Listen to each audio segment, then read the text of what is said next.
लोकशाहीचा बुलंद आवाज, रिपब्लिकन वार्ता, महाराष्ट्र।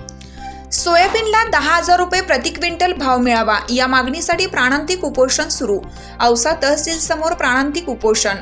लातूरच्या औसा तालुक्यातील नागरसोगा या गावातील राम वसंत सूर्यवंशी यांनी सोयाबीनला 10,000 रुपये प्रति क्विंटल भाव मिळावा या मागणीसाठी जुलै 5 शुक्रवारपासून प्राणांतिक उपोषणास बसले आहेत। आज त्यांचा तिसरा दिवस आहे। यासाठी त्यांनी औसा तहसीलदार मार्फत मुख्यमंत्री यांना निवेदनाद्वारे मागणी केली आहे। राज्यातील तमाम शेतकऱ्यांच्या प्रतिनिधी या नात्याने शेतकऱ्यांच्या सोयाबीनला 10,000 रुपये प्रति क्विंटल भाव मिळावा म्हणून औसा तहसील कार्यालयासमोर दिनांक 5 जुलै 2024 पासून बेमुदत प्राणांतिक उपोषण करीत आहेत। गेली अनेक वर्ष देशातील शेतकरी आपल्या मागण्यांसाठी सातत्याने आंदोलन करीत आहे, परंतु सरकार याकडे डोळे झाक करीत आहे। भारत देश हा कृषी प्रधान असून सुद्धा येथील शेतकऱ्यांच्या आत्महत्या गिनीज बुक ऑफ रेकॉर्ड झालेल्या आहेत।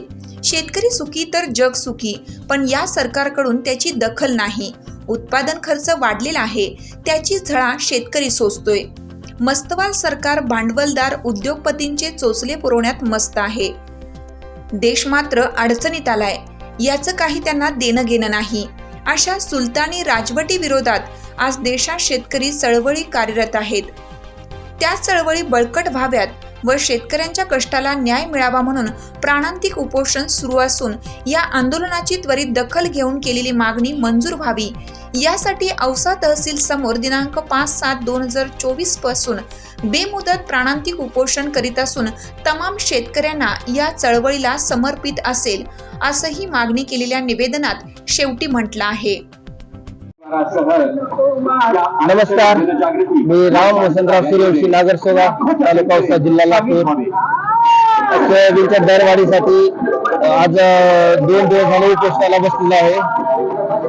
तर सोयाबीनची आजची जर कंडिशन बघितली महाराष्ट्रामधली किंवा पूर्ण मराठवाड्यातली, लातूर जिल्हा सोयाबीनसाठी सर्वाधिक उत्पादन करणारा जिल्हा आहे आणि त्याचा भाव बघितला तर शेतकऱ्याला न परवडणारा भाव आहे। आज उत्पादन खर्च जर बघितला तर जवळपास 18 ते 19,000 उत्पादन खर्च येतो एकरी आणि उत्पन्न निघत आहे 8-10 टक्क्याचं उत्पन्न निघत आहे।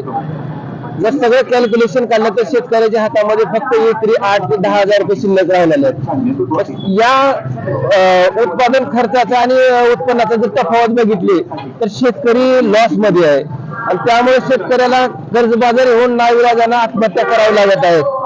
तर शासनाने याकडे थोडस लक्ष घालून सोयाबीनला 10,000 भाव द्यावा। ज्यावेळेस भाजपचं सरकार होतं, भाजपनं 2014 मध्ये रॅली केली होती, पाशा पटेल साहेब आणि फडणवीस दिंडी केली होती, त्यावेळेस त्यांनी 10,000 ते 11,000 भाव मागितला होता आणि त्या अनुषंगाने ते निवडूनही आले, पण निवडून आल्यानंतर त्यांनी काहीच केलं नाही।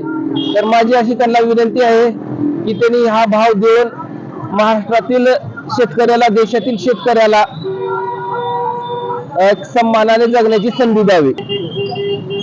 भारत देश हा कृषी प्रधान देश आहे।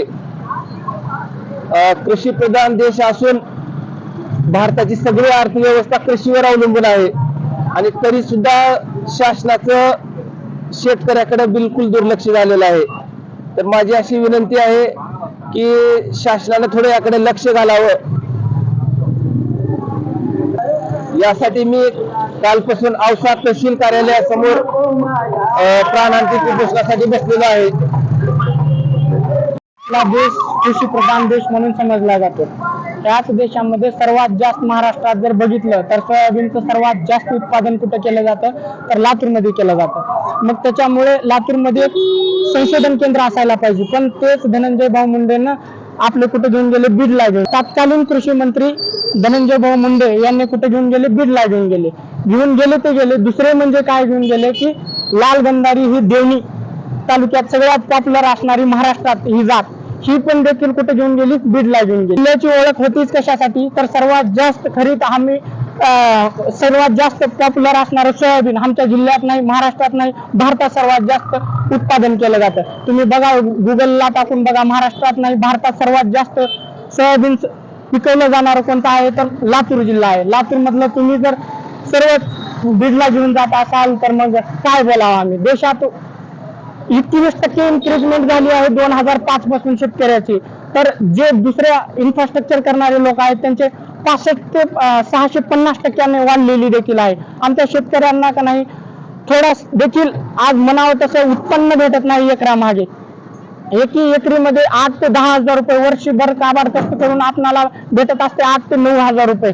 हा शेतकरी आज महाराष्ट्रात ह्या वर्षीपासून 7 महिने बी झाले नाहीत तर 167 शेतकऱ्यांनी आत्महत्या केली आहे.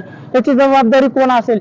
याची जबाबदारी मी तर म्हणेन की सरसर ह्या महाराष्ट्राचं गव्हर्नमेंटच असेल. 167 जणांना आज जे प्राण गमावला लागला तो ह्याचा जबाबदार तो खऱ्या अंशाने हा महाराष्ट्र गव्हर्नमेंटच असेल.